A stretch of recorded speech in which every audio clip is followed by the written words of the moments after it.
On se bat à Kiev, mais la politique continue à Paris. Est-ce qu'il y aura un remaniement avant, après les municipales? Le dossier des OGM qui revient, eh bien, pour aujourd'hui, c'est Jean-Vincent Placé, le sénateur EELV de l'Essonne, qui est avec nous. On va parler avec lui de tout cela.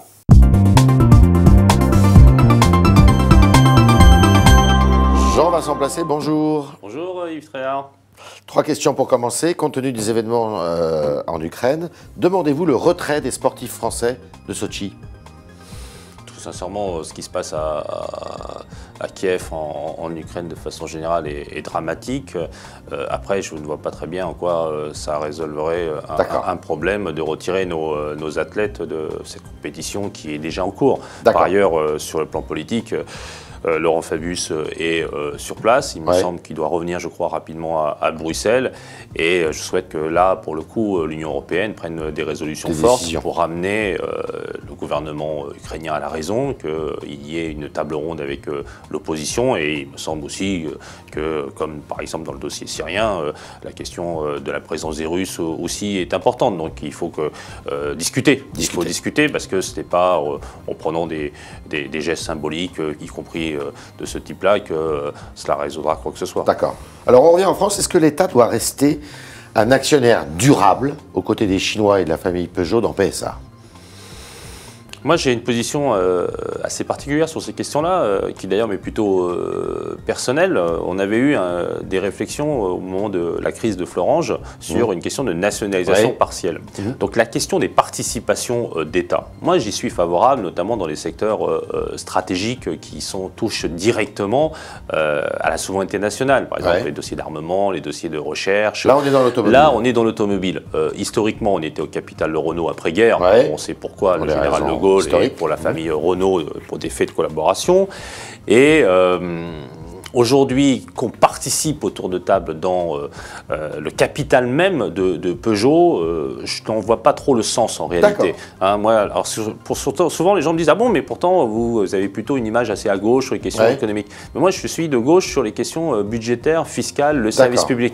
Mais sur les questions entrepreneuriales, qu'est-ce qu'on vient faire là-dedans? Et y compris le vrai sujet, c'est plutôt de voir s'il ne faudrait pas se désengager, notamment en termes de participation d'État, de Renault, et même d'autres entreprises qui sont encore en participation.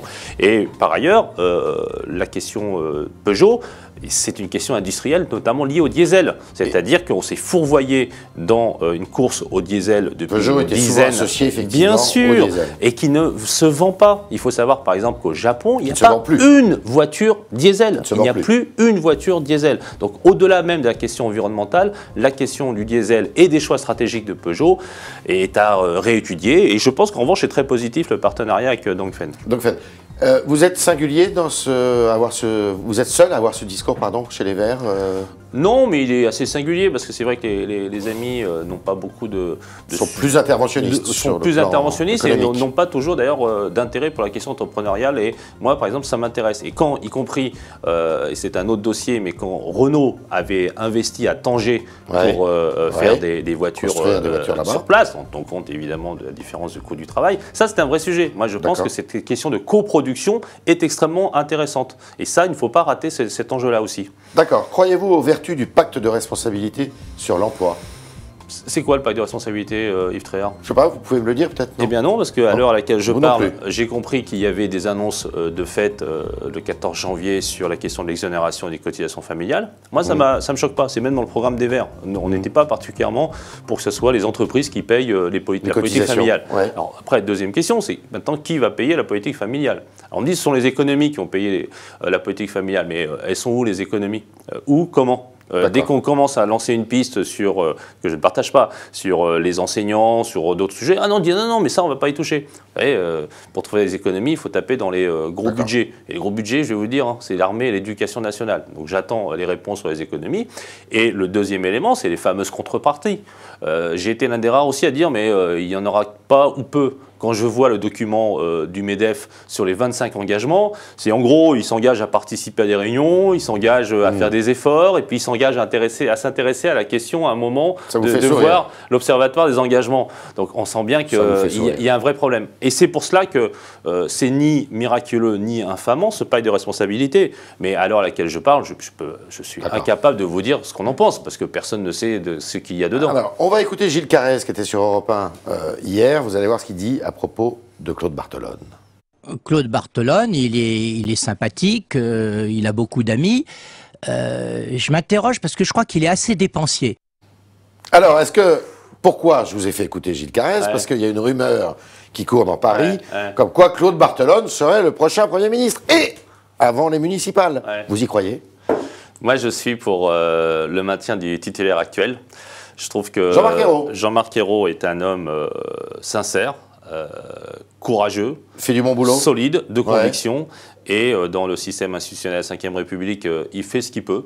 Il fait ce qu'il peut. Pas grand-chose, non. Non. Il anime bien, je trouve, son équipe gouvernementale qui n'est pas facile, où il y a de nombreuses personnalités qui aiment à beaucoup parler. Vous les connaissez, ces personnalités? Et je les connais. Et je crois que dans la situation dans laquelle nous sommes, au bout de 18 mois... c'est du solide. Au bout de 18 mois, c'est un des éléments stables du dispositif gouvernemental et exécutif par définition.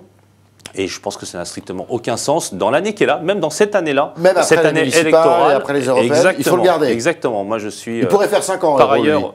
Ça, c'est de la responsabilité du président de la République. Moi, je porte une appréciation sur le Premier ministre, vous me la demandez, je vous réponds. Et en revanche, je le dis, je pense, et en plus je ne suis pas intéressé à titre personnel, je pense qu'après les élections européennes, il faut donner un nouvel élan à l'équipe. Voilà, c'est un peu... On est un peu à la mi-temps du match, on garde le meneur de jeu, mais on fait des changements parce que c'est comme cela. Et Jean-Vincent Placé pourrait être dans la nouvelle équipe? Non, je vous dis, je ne suis pas candidat. Moi, je suis très bien où je suis.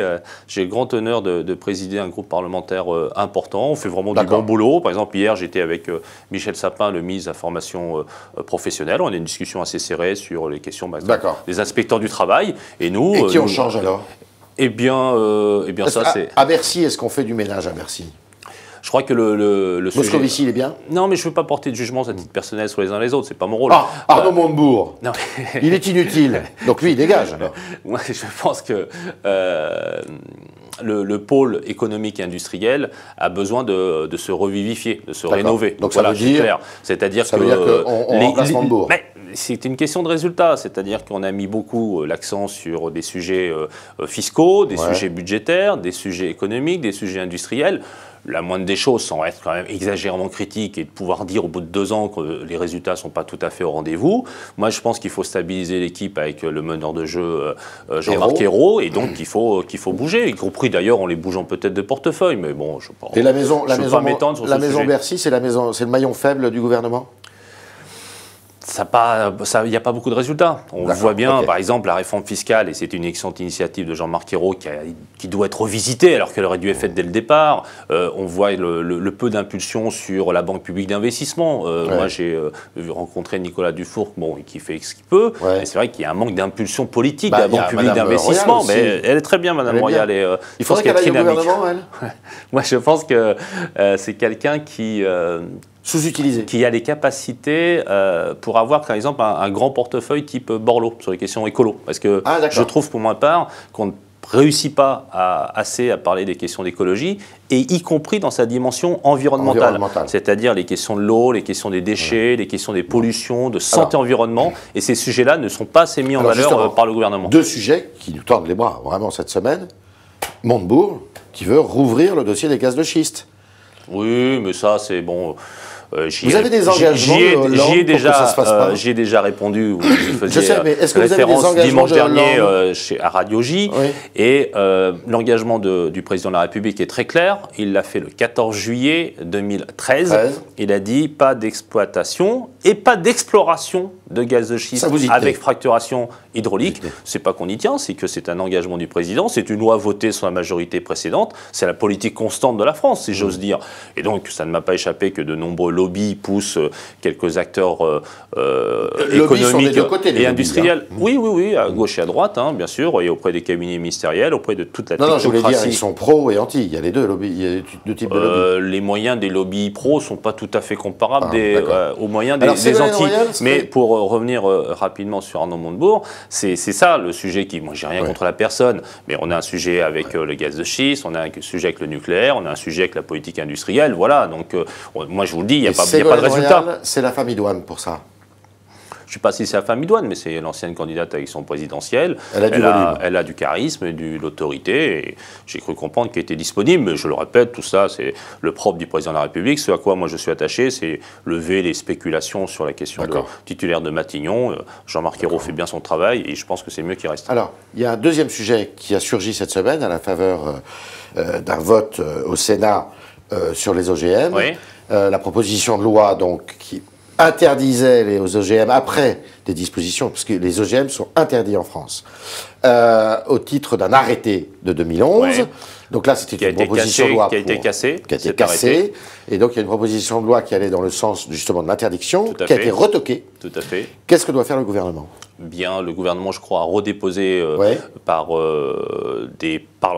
en relation avec des parlementaires, une proposition de loi à l'Assemblée nationale. Donc la politique de Stéphane Le Foll, qui d'ailleurs fait un très très bon boulot. C'est un bon ministre de l'Agriculture. Il met pour la première fois dans notre pays la question et de l'économie et les questions de l'environnement et de la santé dans la perspective agricole. C'est ce qu'il appelle l'agroécologie. Et c'est la loi d'avenir agricole va arriver et on travaille très bien avec Stéphane Le Foll. Et sur la question des OGM, la politique de la France est très claire. D'ailleurs, qui est défendue à Bruxelles en particulier, où les lobbies, pour le coup, pro-OGM sont encore plus puissant que chez nous.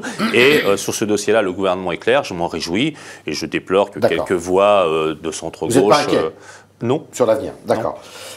Trois autres petites questions. La loi vous savez, tous ces sujets-là, il faut bien savoir que, bien sûr, c'est grâce à Stéphane Le Foll, qui, je viens de le dire, un bon ministre de l'Agriculture, mais j'ai la prétention de penser que si nous n'étions pas aux responsabilités gouvernementales et avec nos deux groupes parlementaires, je ne suis pas sûr que ça résisterait autant. D'où l'intérêt que vous soyez là. Et les écologistes, en France, nous sommes les résistants à ces lobbies-là, c'est les lobbies du pétrole, les lobbies du gaz de schiste, les lobbies des OGM, les lobbies de l'alimentaire avec antibiotiques et pesticides. Donc vous voyez, et pourtant, on est très vous êtes utile. Tout petit. Non, bien sûr que non. Et vous le verrez, Yves Tréhard, aux élections municipales. Car si je suis sûr que vous jetez un coup d'œil, vous voyez qu'à Strasbourg, nous sommes à 10% dans les sondages, à Toulouse à 9%.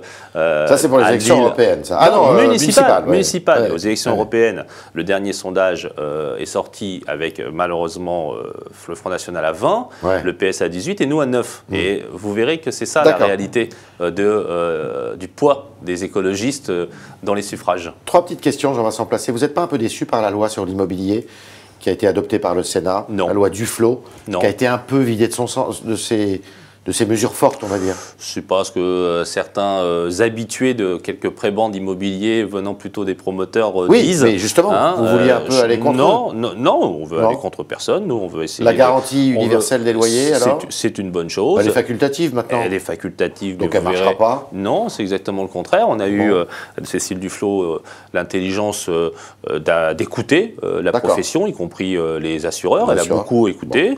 Et elle est passée à l'Assemblée et au Sénat, et ce n'est pas rien, et aussi bien sur l'encadrement des loyers que sur la garantie universelle. Sur un sujet plus technique qui s'appelle les plans locaux d'urbanisme intercommunaux, c'est une avancée, c'est-à-dire qu'on va avoir dans des agglomérations des plans locaux d'urbanisme plutôt que d'avoir une commune qui fait ce qu'elle veut, et cela dans un cadre d'équilibre qui va permettre deux choses très simples en vérité, c'est de produire plus de logements et plus de logements sociaux. Donc je vous réinviterai pour oui, mais je suis vraiment je suis vraiment très content que cette loi ait été votée ce matin au Sénat. Une petite confidence, vous êtes 4e de liste aux Ulysse. Oui. Sans mandat exécutif, attention. Oui.